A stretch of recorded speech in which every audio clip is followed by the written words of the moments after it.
Dans ce temps de confinement, on continue encore à manger, à se rassembler autour des tables. Et la table est un lieu très important dans l'écriture biblique, la littérature biblique.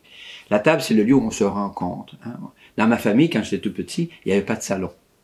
C'était la table, comme on dit, 13 à table, mais c'était la table où tout se passait. On se raconte des choses, on vit des choses, les grandes joies, les grandes inquiétudes.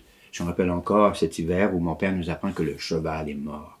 Et dans une famille de bûcherons, le cheval qui meurt, c'est dramatique. Alors on vit des situations dramatiques, mais ça se nomme autour d'une table. Et Jésus fait un dernier repas. Et qu'est-ce que c'est le dernier repas? Je ne sais trop si vous l'avez déjà vécu, mais d'aller voir un ami dont vous savez que c'est la dernière fois que vous le voyez.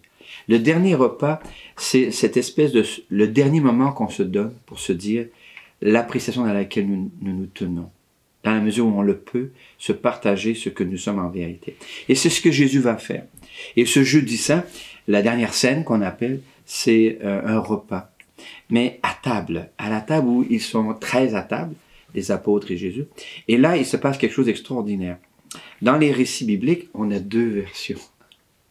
D'abord, Saint Jean, dont je vais vous parler, Saint Jean, il va raconter quelque chose d'hors de l'ordinaire. Il ne parle pas de repas.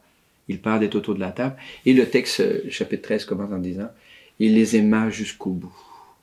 Il se lève de table. Il se met la ceinture au corps et il va laver les pieds des disciples. » En ce sens-là, il va donner le sens de ce que nous sommes comme groupe, comme rencontre, comme famille. Nous sommes au service les uns les unes des autres. Et le faire avec ce que nous sommes, avec tout ce qu'il y a de riche en nous, puis tout ce qu'il y a de limité. Alors le sens profond de la dernière scène, le dernier repas du Seigneur, c'est je vais vous dire adieu, mais voici le dernier geste que je vous fais, c'est aimez-vous les uns les autres et rendez-vous service les uns les autres. Et c'est bien ce que nous vivons, me semble-t-il, en ce temps de pandémie. Combien de gens inventent des gestes de générosité pour prendre soin des autres?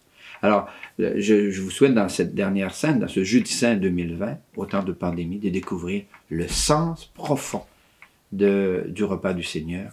C'est de mettre ce que je suis, de partager ce que je suis avec les autres.